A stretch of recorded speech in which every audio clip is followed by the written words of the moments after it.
Les habla el profesor Ramón Romero en otro encuentro con el estudio sobre el mensaje de los tres ángeles. Hoy pasaremos al estudio del mensaje del primer ángel, pero queremos pedirle a Dios su bendición para que nos asista en todo. Padre nuestro que estás en los cielos, santificado sea tu nombre. Ante tu augustísima presencia nos presentamos pidiendo, clamándote, danos tu bendición. La bendición de entender tu palabra, la bendición para obedecer tu palabra, la bendición para tener valor y osadía en predicar tu palabra y dejarte a ti los resultados. Ábrenos el entendimiento y que podamos ver la luz de Dios en este estudio. La oración es ofrecida en el bendito nombre de Jesús. Amén. Muy bien, mis hermanos y amigos. La semana pasada estudiamos sobre el mensaje del primer ángel y hablamos sobre Babilonia. El mensaje del segundo ángel dice así, que se encuentra en Apocalipsis, el capítulo 14 y el versículo 8. Otro ángel le siguió diciendo: ha caído Babilonia, la gran ciudad, porque ha dado a beber a todas las naciones del vino del furor de su fornicación. Hablamos de Babilonia la semana pasada y vimos que el fundador de Babilonia fue Nimrod, bisnieto de Noé, quien era ateo, no creía en Dios, y levantó o fundó la antigua Babilonia según el libro de Génesis. Pero luego hablamos de que después de la Torre de Babel se dispersó el grupo que estaba edificando la Sigurat, y entonces vino Egipto, segundo imperio, tercer imperio Asiria, cuarto imperio Babilonia, la Neo-Babilonia fundada por Nabopolassar y Nabucodonosor, padre e hijo. Cayó con el hijo de Nabonido llamado Belsasar en el año 539 por Ciro y por Darío, ambos reyes familiares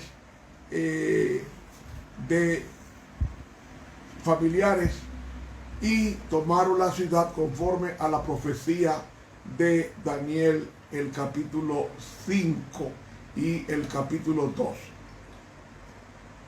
Hablamos de Babilonia y queremos explicar que la Babilonia que está mencionando Apocalipsis 14:8 no se refiere a Babilonia literal, porque esta Babilonia desapareció, repito, en el año 539 antes de Cristo, y Ciro y Darío se unieron para conquistarla y la tomaron, como dice uno, sin tirar un tiro, es decir, la tomaron sin mucho esfuerzo esa noche, porque esa noche había sido pesado en la balanza el rey Belsasar y fue hallado falto, es decir, ya su tiempo de gracia había terminado y correspondía a otro poder que sucediera en el trono que él ostentaba. Aunque realmente el rey de Babilonia era Nabonido, su papá, pero su hijo estaba regenteando y dirigiendo en forma mala la ciudad, y entonces después que capturan, después que matan a Belsasar, también capturan a su papá Nabonido, y el resto es asunto de la historia.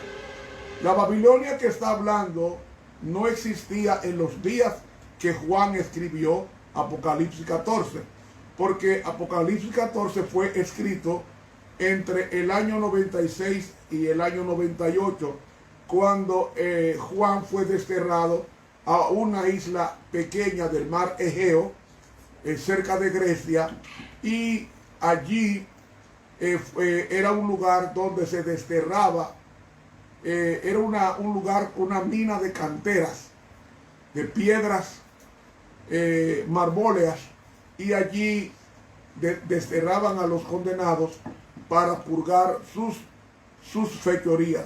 Y Juan fue llevado o trasladado o llevado preso a esa isla porque se resistió o se negó a rindarle honores como Dios a Domiciano, que era emperador de Roma desde el año 91 hasta el año 96, 97. Entonces, cuando es asesinado Domiciano, entonces Nerva, quien le sucede en el trono, da la orden para que Juan salga de la isla de Patmos y regrese a donde él era pastor en Éfeso, que quedaba también en la parte del Oriente Medio. Bien, recuerden, hermanos, que entonces, como para esa fecha ya no existía Babilonia, porque habían transcurrido alrededor de 500 años, 560 años, entonces Juan escribe en la isla de Patmos el libro de Apocalipsis, y entonces dice: ha caído Babilonia. Está en un pretérito perfecto que da a entender que está como si como él está hablando, como si ya hubiera ocurrido ese evento, aunque estaba en el futuro.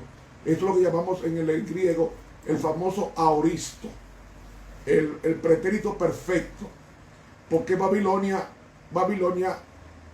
habla aquí de que ha caído, pero esa Babilonia era la mística que no existía en los días de Juan.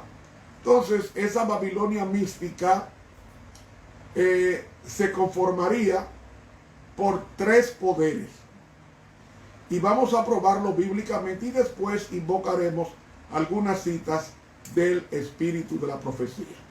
Pero leemos en Apocalipsis 16, donde nos habla los tres poderes que conformaban a la Babilonia, o que conformarán a la Babilonia mística, es decir, la Babilonia misteriosa y espiritual, porque la literal ya desapareció hace aproximadamente 2500 años. Leemos en Apocalipsis 16, comenzando en el versículo 13, nos dice: y vi salir de la boca del dragón un poder, y de la boca de la bestia otro, segundo, y la boca del falso profeta tres espíritus inmundos a manera de ranas. Uno se pregunta, ¿por qué a manera de ranas? Porque lo que más se distingue de una rana es su boca, que es amplia. Pues estos tres poderes hablarían mentira con esa boca mediante la enseñanza de falsas doctrinas. Así como la rana, que tiene la boca grande, pues estos tres poderes hablarían o pregonarían su mentira, que más tarde vamos a enseñar cuáles eran esas mentiras, y que posiblemente la continuemos mañana definiendo sobre esto. Dice entonces, versículo 14, pues son espíritus de demonios. ¿Cuáles son los tres poderes? El dragón, la bestia y el falso profeta. Esos tres son espíritus de demonios, o sea, son poderes dirigidos por los demonios con un propósito. ¿Cuál es el propósito? Hacen señales, es decir, milagros, y van a los reyes de la tierra en todo el mundo. El mensaje de estos tres poderes es llevar la mentira al mundo entero para un propósito: reunirlos a la batalla de aquel gran día del Dios Todopoderoso. Es decir, tienen que unirse para destruir a Dios por medio de su pueblo. Como el pueblo es la iglesia, el pueblo de Dios es la esposa del Cordero, pues atacar a la iglesia es atacar de frente a Dios, porque Él ama a su iglesia como la niña de su ojo.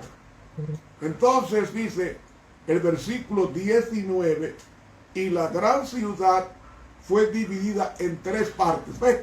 Están unidas el dragón, la bestia y el falso profeta, pero luego, antes de que Cristo venga, la ciudad es segregada, es decir, es dividida, es separada, es desbaratada, y las ciudades de las naciones cayeron. ¿Por qué? Porque estas naciones sustentan, apoyan a estos tres poderes demoníacos. Y entonces menciona, y la gran Babilonia vino en memoria delante de Dios para darle el cáliz del vino del ardor de su ira. El vino de la ira de Dios son sus plagas, las que menciona en Apocalipsis 16. Ahora, ¿de dónde salen estos tres poderes que los demonios van a reunir para combatir a Dios en esa gran batalla llamada Armagedón, o castellanizándola Armagedón? Si nosotros buscamos Apocalipsis 12 y Apocalipsis 13, encontramos que en Apocalipsis 12 hay un dragón que persigue a la mujer, es a saber, la iglesia pura y fiel.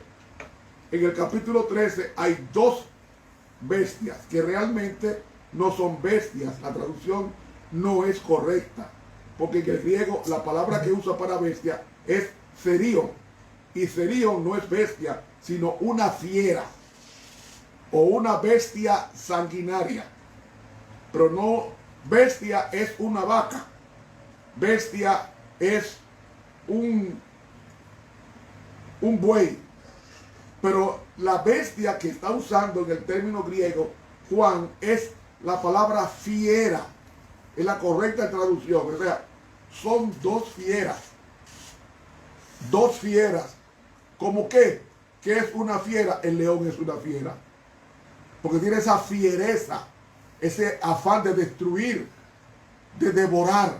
Lo mismo hace el leopardo, lo mismo hace la chita,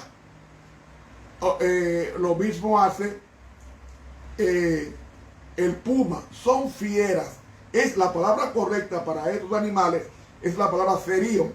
Y curiosamente, óigalo bien, curiosamente, cuando Cristo va al desierto a ayunar 40 días, Él está con las fieras. No lo digo yo, lo dice el Evangelio según San Marcos, que nos dice en el capítulo, Marcos capítulo 1, dice aquí, Juan capítulo 1, versículos 12 y 13. Y luego el Espíritu le impele al desierto, y estuvo allí en el desierto 40 días, y era tentado de Satanás, y estaba con las fieras, y los ángeles le servían. ¿Saben ustedes cuáles eran los animales? La palabra que usa para fiera, la misma que se usa en Apocalipsis 13 para la bestia que sale del mar y la bestia que sale de la tierra. La palabra serío, transliterada T-H-E-R-I-O-N, serío, es la traducción correcta, que aquí dice fiera en Marcos 1:13, y está correctamente traducida ahí, pero era el mismo vocablo que usa Apocalipsis 13. Entonces, no son dos bestias, son dos fieras. Y saben ustedes que Jesús estaba con las fieras en peligro de ser atacado. ¿Saben ustedes cuáles eran las fieras que había en el desierto? Los jabalíes, los leopardos, las hienas y los chacales. Y Jesús estaba en el desierto, en la oración de 40 días, que estaba en peligro de ser atacado y devorado por las fieras que he mencionado: chacales, hienas, leopardos y jabalíes. Sin embargo, el Señor protegió a su hijo. Aunque estaba rodeado de fieras, el Señor se mantuvo en oración, y mientras estuvo en oración, ningún animal le tocó. ¿Qué lección traemos de esto? Mientras el pueblo de Dios esté en oración, el enemigo no podrá hacerle daño al alma. Posiblemente le haga daño al cuerpo, pero no puede destruir el alma. Y el alma no es un éter o algo etéreo que sale del cuerpo cuando uno muere. No, el alma es la conformación de soplo de vida más polvo de la tierra. Esas dos cosas unidas se llaman alma viviente. Es decir, yo no tengo un alma, yo soy un alma. Y las almas mueren porque Ezequiel 18:4 dice: el alma que pecare, esa morirá. Entonces las almas mueren. Lo que no muere es el espíritu, porque el espíritu vuelve a Dios, y el espíritu es el préstamo que Dios nos dio de vida, que cuando morimos se lo entregamos a Él. Pero no en forma de robero, no en forma de una persona, sino le devuelvo a Dios mi carácter en el espíritu que Él va a recibir como préstamo. Pero no es que está mi espíritu en el cielo al lado de Dios, sino es el espíritu en sentido del préstamo del Señor de su vida, que me la prestó para vivir 40, 50, 80, 100 años. Eso es lo que sube al cielo. El polvo vuelve a la tierra que Él lo dio, y el espíritu sube a Dios. El polvo vuelve a la tierra como era, y el espíritu vuelve a Dios. ¿Qué es lo que sube? Es lo que sube al cielo, es el préstamo de la vida que Dios, repito, me prestó para vivirla para su gloria. Entonces, vemos que cuando Jesús va al desierto, está rodeado de fieras. La misma palabra de Apocalipsis 13, serión. Por tanto, tiene más valor o más autenticidad confirmarles a ustedes de que la palabra serión que usa Marcos 1:13 es la misma que usa Apocalipsis 13:1 y Apocalipsis 13:11, y es la correcta traducción. Debe ser: y vi subir del mar una fiera. Una fiera. Por eso es que son terribles, porque no razonan. Son seres que son manejados, sus mentes son manejadas por el espíritu de demonio, o del demonio, o de demonios. Volviendo al estudio de Apocalipsis, vemos entonces que estos tres poderes, el dragón, vamos a identificar inmediatamente. La gente dice: bueno, el dragón representa al diablo, según Apocalipsis 12:9. Y en un sentido es verdad, pero el dragón no se presenta públicamente. Bíblicamente hablando, oigan esto, bíblicamente hablando, la única persona que habló directamente con el diablo en persona fue Jesucristo. Ni siquiera Eva. Eva habló con una serpiente, y Satanás estaba detrás de la serpiente, pero ella veía a la serpiente. No veía a un demonio, no veía a la serpiente hablando, un animal que no fue creado para hablar. Pero Job ve en visión a Satanás con el nombre de, ¿cuál es el nombre que le da? Leviatán. Pero ni Job, ni Pablo, ni Pedro, ni Juan vieron físicamente al diablo. Ni siquiera la señora White, que ella vio al diablo con la frente muy pronunciada, ya está quedando calvo y tiene flacidez en las manos, y dice que cuando su mirada es inquieta, y cuando derriba a un alma, es decir, cuando vence a un hijo de Dios, él llena todo el aire de esa voz satánica, y esa voz estentórea y que da grima. Pero ella lo vio, fue en visión. Nadie, bíblicamente hablando, ha visto personalmente a Satanás. Nadie, solamente Cristo. Ahora, por eso es que él habla a través de, oculto de. Entonces el dragón habla a través de los gobernantes.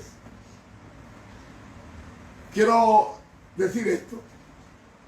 El conflicto de los siglos, en el capítulo titulado Tiempo de Angustia, ahí es donde la señora White habla de la personificación de Satanás, que todo el mundo lo va a ver.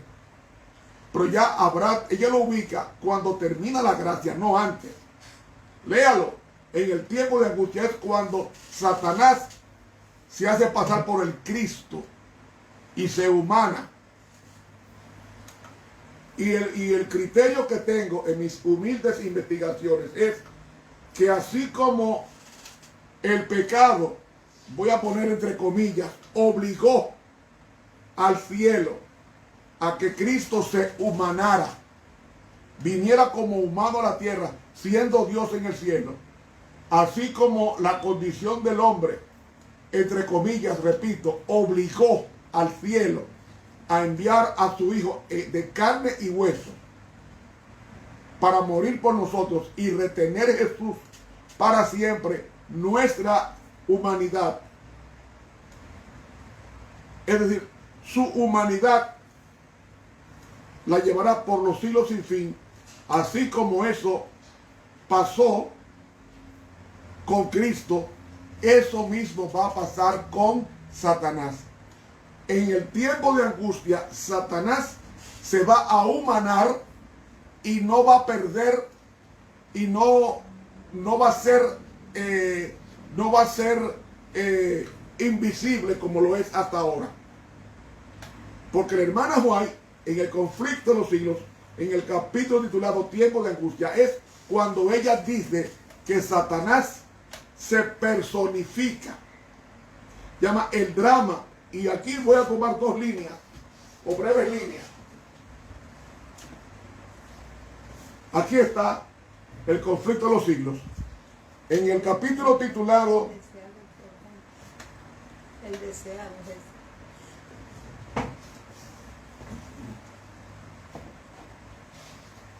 Gracias. Aquí está. Mírenlo aquí. En el capítulo 40, tiempo de angustia, ¿ves? Del conflicto de los siglos, ¿ves? Les muestro esta porque esta es la página correcta, porque hay muchos conflictos con diferentes páginas, aunque tiene el mismo contenido. Oiga lo que dice, en el tiempo de angustia, capítulo 40, página 671. Mire que lo dice aquí, en la página 600,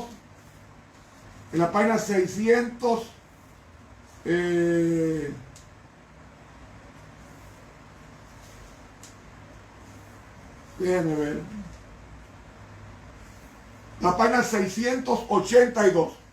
del capítulo 40 del conflicto de los siglos. Oiga lo que dice. O sea, en el tiempo de angustia es que ella ubica la encarnación de Satanás. Dice aquí, el acto capital que coronará el gran drama del engaño será que el mismo Satanás se dará por el Cristo. ¿Ves? Hace mucho que la iglesia profesa esperar el advenimiento del Salvador como consumación de sus esperanzas. Pues bien, dice, el gran engañador simulará que Cristo habrá venido. En varias partes de la tierra, Satanás se manifestará a los hombres como ser majestuoso, de un brillo deslumbrador, parecido a la descripción que del Hijo de Dios da Juan en Apocalipsis. Y cita Apocalipsis 1, del 13 al 15. Siga diciendo, la gloria que le rodee superará cuanto hayan visto los ojos de los mortales. Es decir, así como Cristo está glorificado en Apocalipsis 1, del 13 en adelante, dice que su rostro brilla como el sol al mediodía. Así mismo se va a personificar Satanás en el tiempo de angustia. No antes, en el tiempo de angustia. Sigue diciendo, la gloria que le rodee superará cuanto hayan visto los ojos de los mortales. El grito de triunfo repercutirá por los aires. Cristo ha venido. Cristo ha venido. El pueblo se postrará en adoración ante él. Para ser adorado tiene que ser ¿qué? Humanado, físico. El pueblo se postrará en adoración ante él mientras levanta sus manos y pronuncia una bendición sobre ellos, como Cristo bendecía a sus discípulos cuando estaba en la tierra. Oiga bien, su voz es suave y apacible, pero a la vez llena de melodía. En tono amable y compasivo, enuncia algunas de las verdades celestiales y llenas de gracia que pronunciaba el Salvador. Cura las dolencias del pueblo y luego, en su fementido carácter, en su engañoso carácter, asegura haber cambiado el día de reposo sábado al domingo y manda a todos que santifiquen el día bendecido por él, es a saber, el domingo. Declara que aquellos que persisten en santificar el séptimo día blasfeman su nombre porque se niegan a oír a sus ángeles que les fueron enviados con la luz de la verdad. Este es el engaño más poderoso y resulta casi irresistible. Y agrega, además no se le permitirá a Satanás contrahacer significa falsificar la manera en que Cristo vendrá.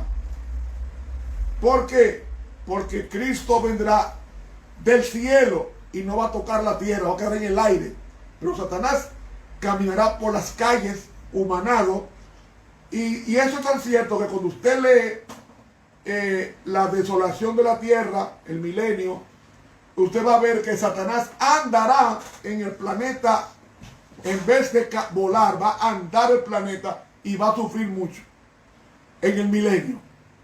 Y para que cuando resuciten los malos, para él poder dirigirlos a la batalla contra Dios, tiene que estar humanado tanto Satanás como los demonios. Por eso que digo que no todo el mundo ha visto al diablo. Yo he podido ver demonios por múltiples ocasiones, porque yo he ejercido, para gloria de Dios, en el nombre de Cristo, he exorcizado a mucha gente.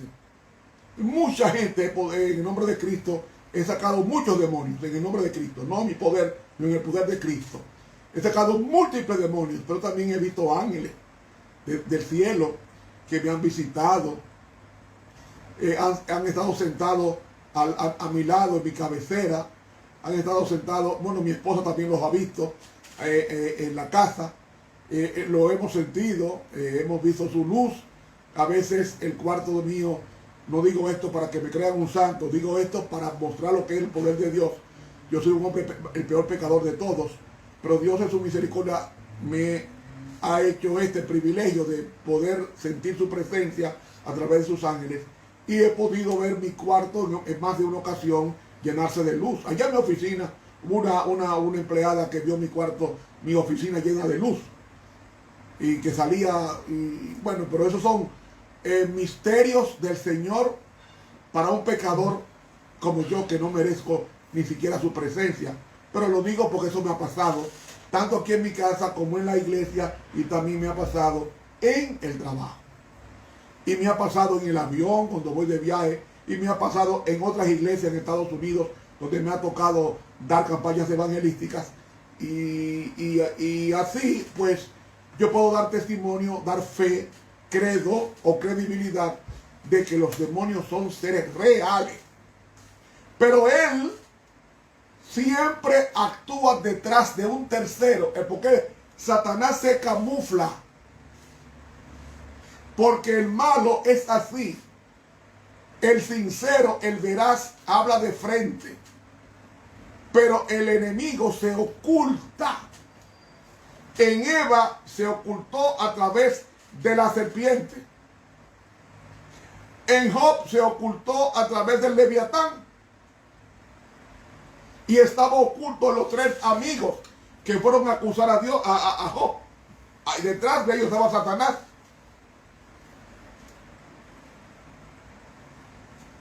En el asedio contra Job. Igualmente la esposa. Entonces, mientras estemos en un tiempo de gracia, Satanás siempre va a tratar a través de terceros, o va a actuar a través de terceros. Por ejemplo, en Apocalipsis capítulo 12, el versículo 4 leemos: y el dragón se paró frente a la mujer que estaba para dar a luz, a fin de devorar a su hijo tan pronto como naciese. O sea, el dragón quiere destruir a la iglesia, la mujer que va a dar a luz a Cristo, y él quiere destruir a Cristo, y está esperando que tan pronto nazca Cristo, sea perseguido y destruido por el dragón. ¿Pero qué dragón? Si nos vamos a Mateo el capítulo 2 y el versículo 16, vamos a ver quién es el dragón. Dice así: Herodes entonces, cuando se vio burlado por los magos, se enojó mucho. En el griego dice, se enojó furiosamente, y mandó matar a todos los niños menores de 2 años que había en Belén y en todos sus alrededores, conforme al tiempo que había inquirido de los magos. ¿Saben ustedes, mis hermanos? Cuando Herodes mandó a matar a los niños de Belén, ¿saben ustedes cuántos habitantes había en Belén donde nació Jesús? 2000. Es decir,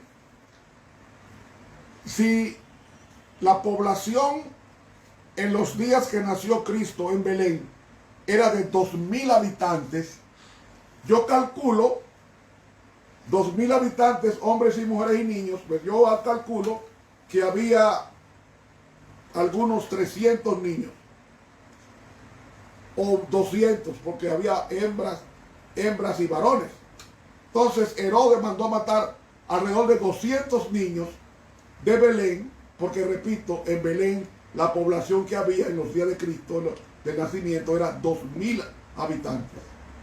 Entonces, si 2000 habitantes, estimamos que de esos habitantes un 10%, pues se estima que había mató Herodes algunos 200 niños para intentar destruir a la simiente prometida en Génesis 3:15.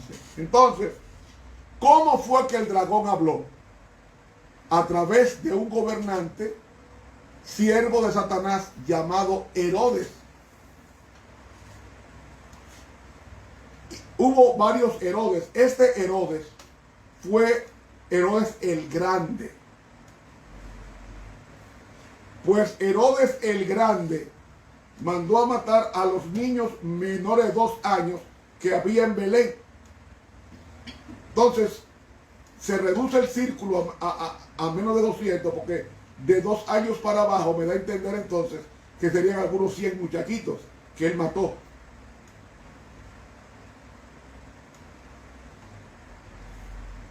Ahora, ¿por qué Jesús nació en Belén de Judea y no nació en una población mayor?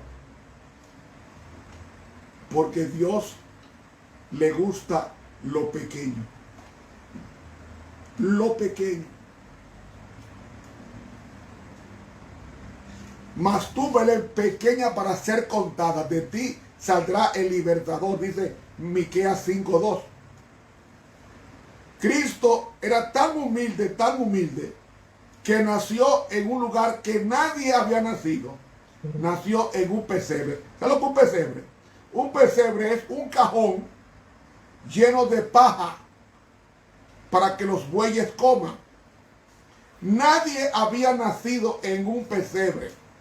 Lo más ignominioso era nacer un hijo o una hija en un pesebre, porque eso era para animales. Y el Rey de Reyes, el Rey del universo, nace en un cajón. Mientras tú y yo nacimos en cunas buenas, posiblemente con aire fresco, posiblemente con todos los olores, el polvo talco y todo eso, y en un carrizal móvil, todo eso es un privilegio que ha venido después que Cristo murió en el Calvario. Por eso es que Jesús nace en Belén, Efratá, porque David era de la tribu de Judá, y como Jesús, como el mejor rey que ha tenido la historia de Israel, se llamó David, no Salomón, no, David. Un hombre conforme al corazón de Dios. David, aunque cometió errores, se arrepintió.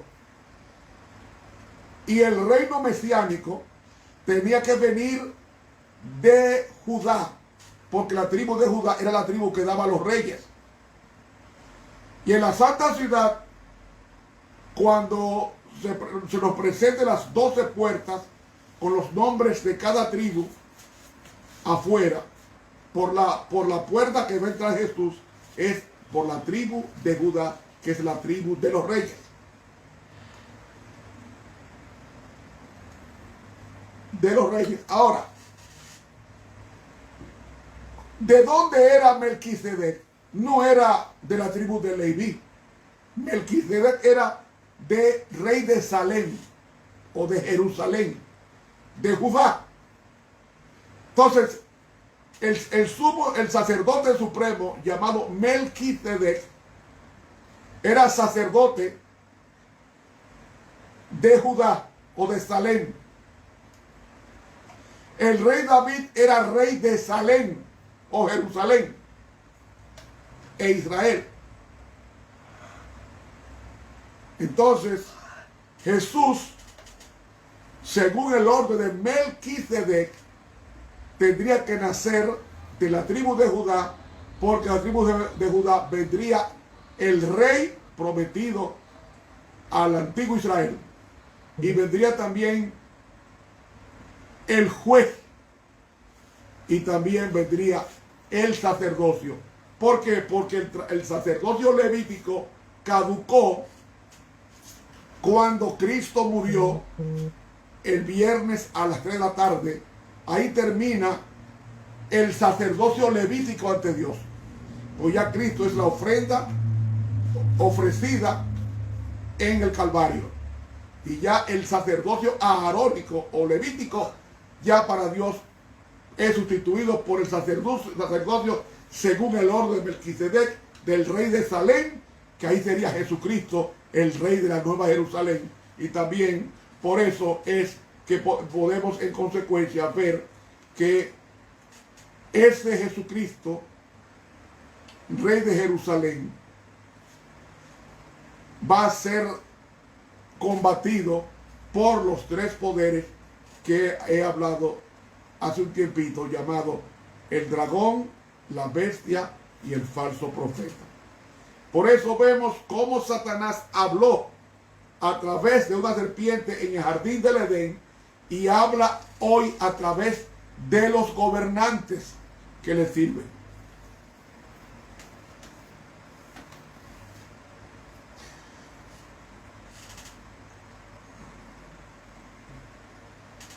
Entonces, nos dice aquí esta cita del libro Testimonios para los Ministros, en la página 36.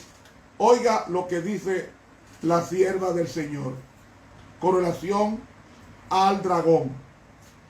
Dice aquí: los reyes, príncipes y gobernantes han colocado sobre sí mismos el rótulo del anticristo y están representados por el dragón.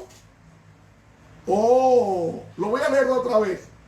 Los reyes, príncipes y gobernantes han colocado sobre sí mismos el rótulo del anticristo y son representados por el dragón que va a hacer guerra contra los santos. Aquellos que guardan los mandamientos de Dios y tienen la fe de Jesús. Testimonios para los ministros, página 36 de la pluma inspirada. Pregunto, ¿quién es el dragón? Satanás. ¿A través de quiénes Satanás habla? A través de los gobernantes de la tierra. Porque leímos en Apocalipsis 16, vi salir de la boca del dragón, y de la boca de la bestia y de la boca del falso profeta, tres espíritus inmundos a manera de ranas. Porque son espíritus demonios que van a hacer señales a los reyes de la tierra para congregarlos para la batalla de aquel gran día del Dios Todopoderoso. Ahora, en el conflicto de los siglos, en la página 58, leemos pocas líneas que rezan así. En el siglo VI, es decir, partiendo de la Edad Media, el papado se había establecido firmemente. Eso fue en el 538, porque en el 533 Justiniano, rey de Constantinopla, rey católico de Constantinopla, nombró al papa corrector de herejes en el 533. Y con la victoria sobre el último de las tres tribus arrianas, que fueron los ostrogodos, que fueron vencidos en el 538 por Belisario, entonces a partir de ahí comienza la supremacía papal desde el 538 hasta 1798, que es un lapso de 1260 años de persecución. Recuerdan ustedes la Inquisición, ¿verdad? El tribunal del Santo Oficio de la Inquisición, que según la historia en cifra conservadora dice que fueron 60 millones de muertos que dejó el tribunal inquisitorial de 1260 años. Aunque leí en otro libro que se estima que fueron 110 millones de muertos, de víctimas, de personas que se negaban a aceptar al Papa como representante de Dios en la tierra, y eso les costó a ellos la vida. Y eso está en los anales de la historia secular, del tribunal de la Inquisición, y los etiquetaban con la nomenclatura de herejes. Juana de Arco,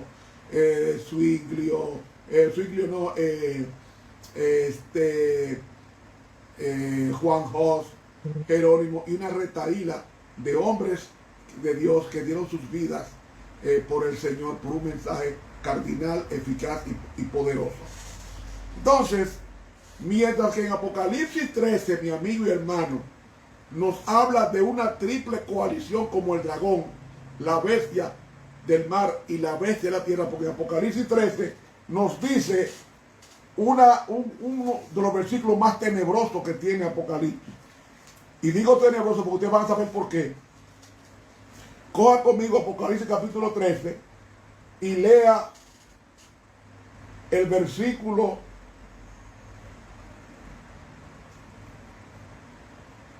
2. Y la bestia que vi era semejante a un leopardo. ¿Qué bestia? La primera bestia, que es la palabra therion, que significa animal salvaje. Dice, y la bestia que vi era semejante a un leopardo. ¿Qué nación representa el leopardo? Según la historia y según Daniel 7, el leopardo es Grecia. La Grecia macedónica de Alejandro el Grande. ¿Cuál era la doctrina del leopardo? Es decir, de la Grecia. La inmortalidad del alma. Porque Aristóteles aprendió en la gran logia blanca de Egipto de que el alma es inmortal, y trajo esa filosofía a la cultura griega y lo ha enseñado hasta el sol de hoy, que dicen que la gente cuando muere va al infierno o va al cielo, diciendo que el alma es inmortal. Pero la Biblia dice que los muertos nada saben.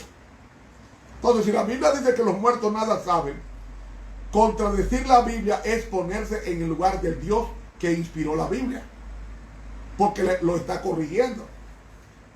¿Me está siguiendo la idea?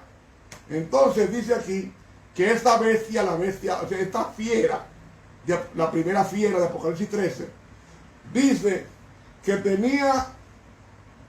era semejante a un leopardo. Entonces, ¿qué enseñaba esa iglesia? De que el alma es inmortal.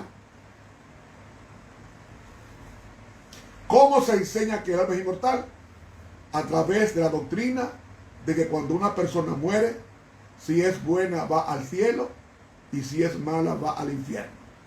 Y si es medio mala, va al purgatorio. Que tengo un estudio sobre el purgatorio, cuándo fue que surgió esa doctrina y qué enseña en realidad esa doctrina. Pues estas son las características de la bestia de Apocalipsis 13:1. Semejante a un leopardo. Dice, y sus pies como de oso. Según Daniel 7, ¿qué representa el oso? Según la profecía de Daniel 7, el oso es Medo-Persia. Que no voy a entrar en detalles ahora porque eso no es el estudio. Pero la bestia tiene los pies de oso. ¿Qué enseñaban los persas? Enseñaban la doctrina de la santidad del día del sol como primer día de la semana. Yo pregunto, ¿cuál es el día que la Iglesia Católica estableció como día de reposo? El domingo. Léalo en el catecismo. Inclusive, el Papa Juan Pablo dijo en una de sus encíclicas que el domingo era el día del Señor porque Dios había conferido a la Iglesia Católica facultad para santificar ese día en vez del sábado. Eso está en la encíclica de San Pablo.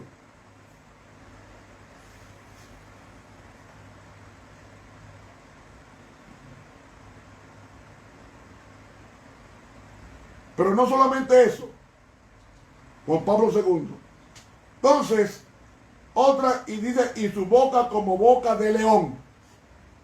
¿Qué representa el león? Según la profecía de Daniel 7, Babilonia. ¿Qué enseñaban los babilonios?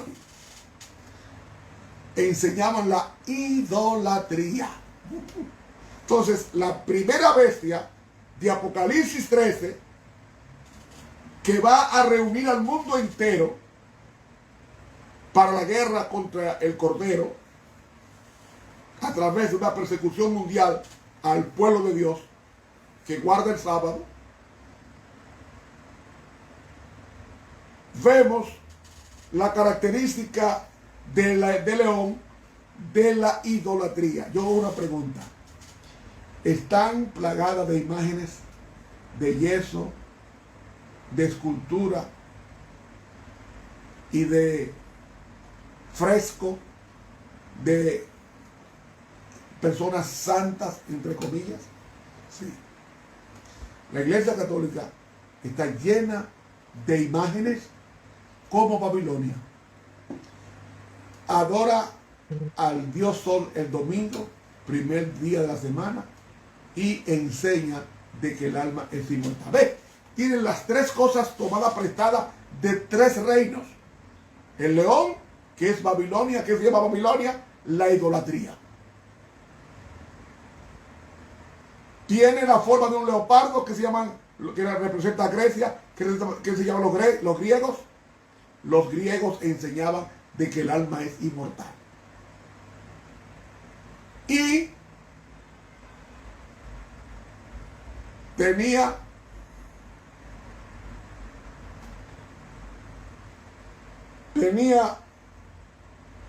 pies de oso, la adoración del mitraísmo, el dios Sol, y boca de león, es decir, la idolatría en su seno.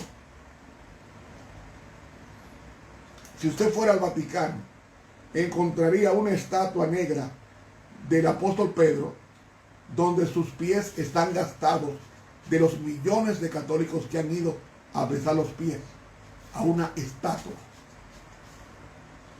Una abierta violación al segundo mandamiento de la ley de Dios, que dice: no te harás imagen de nada que esté en el cielo, ni en la tierra, ni debajo de la tierra, ni te inclinarás a ella, porque yo soy Jehová, fuerte y celoso, que visito la maldad de los padres sobre los hijos y sobre los hijos,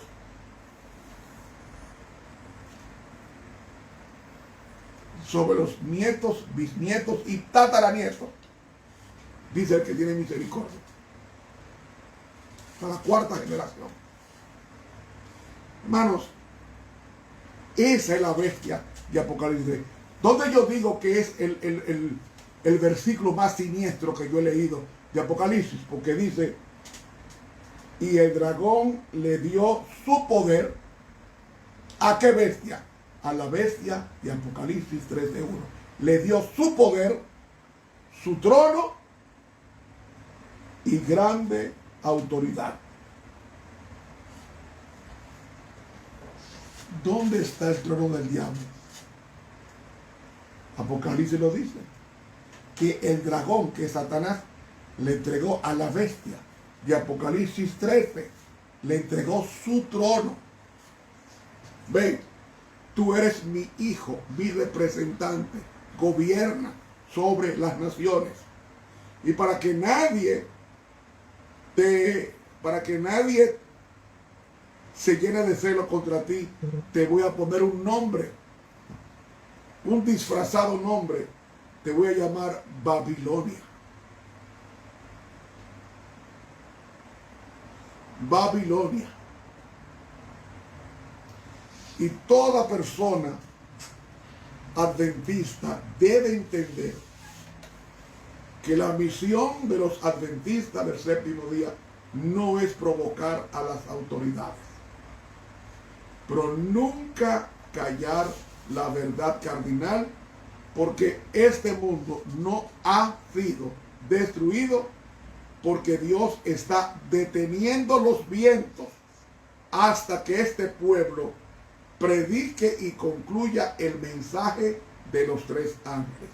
Tan pronto termine ese fuerte pregón su trabajo, entonces se va a retirar la gracia del planeta, los demonios van a gobernar el planeta, pero los hijos de Dios que hayan echado su suerte con Cristo estarán sellados para no morir en el tiempo de angustia, porque en el tiempo previo habrá muchos muertos, dice la prueba inspirada, pero cuando termine el tiempo de gracia y nos daremos cuenta, cuando caiga la primera plaga, va a indicar que el tiempo de gracia habrá pasado, y ese va a ser la plaga de las úlceras en el cuerpo. Entonces los hijos de Dios estarán en los montes, en las cuevas, ocultándose de las autoridades malintencionadas de destrucción masiva. Y nos dice la pluma inspirada en el libro Primeros Escritos que cuando estemos a punto de ser destruidos por las huestes de ángeles malos dirigiendo a las turbas enardecidas, aparecerán ángeles poderosos para defendernos. Para defendernos. Para defendernos. Y dice que las espadas se van a convertir en paja, en brizna, porque no podrán hacernos daño, porque el ángel de Jehová acampa alrededor de los que le temen y los defiende. Entonces, mis hermanos y mis amigos, cuando Apocalipsis nos dice que la Babilonia del tiempo del fin se va a componer de tres poderes llamados dragón, bestia y falso profeta, estos tres, hay uno que va a dominar a los otros dos, y ese que va a dominar a los otros dos nos dice el versículo 3: y vi una de sus cabezas como herida de muerte, y la llaga de su muerte fue curada, y se maravilló toda la tierra en pos de la bestia o la fiera. ¿Cuál fiera? La primera de Apocalipsis 3. Todo el mundo irá detrás de ella. ¿Por qué? Dice versículo 4: y adoraron al dragón que le había dado la autoridad, a la bestia, y adoraron a la bestia diciendo: ¿quién es semejante a la bestia y quién podrá pelear con ella? Hermanos, es un poder que está tomando mucho territorio, mucho terreno. Ya cogió la Casa Blanca, ya cogió el Capitolio en el 2015, ya cogió las Naciones Unidas en el 2015, en septiembre, y ahora está yendo a todos los reyes de la tierra para que se promulgue un día de reposo mundial, que es el domingo. Pero para eso es que los hermanos tienen que salir a predicar este triple mensaje angelical. Yo a mi edad debía estar en mi casa ya acostado, pero no. Mientras Dios me dé vida y voz para predicar este mensaje, continuaré haciéndolo. Porque ay de mí, dijo San Pablo, si yo no anunciare el evangelio. ¿Qué evangelio? Este evangelio. El evangelio del reino. El mensaje de los tres ángeles, que era el mensaje en los días de Pablo era sobre la resurrección de Cristo. Hoy el mensaje de los tres ángeles tiene que ver con la hora del juicio, sobre la caída de Babilonia y sobre la marcha de la bestia. Y tenemos que nosotros comportarnos varonilmente, sin temor a nada. Así que, mis hermanos, este estudio es para reflexionar Mañana continuaremos este estudio interesantísimo. Pero oigan esto. Apocalipsis 13:2 dice que el dragón le entregó a la bestia de Europa. Le entregó su trono, su poder y grande autoridad. Hermanos, que Dios nos cubra con su gloria para que los ángeles malos no nos destruyan a destiempo. Elevemos a Dios nuestras preces así. Padre mío, Padre nuestro, es muy solemne el tiempo que nos ha tocado vivir. Llénanos del valor y del tacto de predicar este evangelio sin ofender, pero sin omitir ningún detalle, porque el mundo tiene que ser ilustrado de las razones por las cuales Dios va a destruir pronto este mundo. Que nuestras vidas sean un testimonio elocuente de que tú vives en nosotros. Danos en esta noche la paz del perdón de Cristo, de la reconciliación con Cristo y de asegurarnos de que nuestros nombres estén escritos en el libro de la vida del Cordero. Ábrele los ojos a tu iglesia, abre los ojos al mundo, porque el Rey que viene cerca está. Danos una noche de paz, oración que te ofrezco sin mérito humano, solamente a través de los sacrosantos méritos de Cristo Jesús. Amén. Hermanos, muchas gracias por permitirme entrar a sus hogares. Mañana a la misma hora de hoy, si Dios lo permite, continuaremos ese estudio. Les habló el profesor Ramón Romero. Bendiciones y muy buenas noches.